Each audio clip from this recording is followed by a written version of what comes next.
Notre dossier à présent, et ce soir, il est consacré à un objet, ou plutôt une petite machine qui devrait bouleverser nos vies. Imaginez si vous pouviez fabriquer vos propres objets, fourchettes, couteaux, lunettes. Eh bien, c'est ce que permet l'imprimante en 3 dimensions. Les premiers appareils arrivent dans les magasins. Voici à quoi ça ressemble. Un petit boîtier, vous le voyez, celui-ci est artisanal. C'est une révolution qui est en marche. Certains disent même que le bouleversement sera plus important que celui d'Internet. Christophe de Valambra avec Marie Cazot.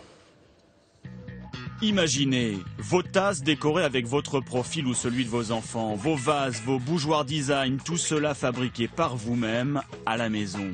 Imaginez d'ailleurs cette maison construite d'un clic de souris d'après vos propres plans informatiques. Imaginez encore un cœur de rechange fabriqué de toutes pièces par une machine. La réalité n'en est peut-être pas très loin. Et voici l'outil de cette réalité. Posée sur un coin de bureau, une imprimante 3 dimensions, elle peut fabriquer toute seule n'importe quel objet. Exercice pratique chez ce passionné d'informatique. C'est une lampe que j'ai achetée et malheureusement elle n'est pas très solide, donc elle s'est cassée. Et pour pouvoir la réparer, j'ai décidé de recréer directement une manivelle. En quelques clics, il dessine sa pièce ou récupère un fichier sur Internet. L'imprimante fait le reste. Une pointe ultra précise dépose de la matière, du plastique souvent, mais aussi du métal ou de la céramique. Couche après couche, l'objet prend forme, la pièce est imprimée, tout simplement. Cette utilisation se démocratise énormément par le fait que les machines sont de plus en plus robustes, les logiciels de plus en plus intégrés, et puis également le coût des machines baisse. Un modèle comme celui-ci est désormais accessible pour environ 1 500 €. Peu de particuliers sont équipés, en revanche, les entreprises ont senti la bonne affaire. Donc là, maintenant, je vais fouiller et chercher les pièces que nous avons imprimées. Dans cette société française, l'impression 3D se fait à base de poudre plastique sculptée au laser, couche par couche. Ici, on fabrique des objets personnalisés, comme ces coques de téléphone, décorées à sa guise par le client sur Internet.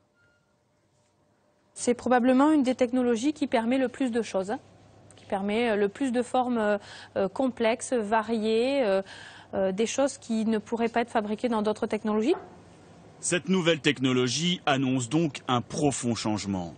En France, par exemple, plus personne ne produisait ces coques de téléphone. Depuis longtemps, nous les importions en gros depuis l'Inde ou l'Asie du Sud-Est. L'impression 3D, oui, est un moyen de refabriquer des objets en France. Et les technologies d'impression 3D ont ça de particulier qu'on peut fabriquer des objets tous uniques. C'est-à-dire que ça ne coûte pas plus cher de fabriquer des objets différents que de fabriquer des objets vraiment tous identiques.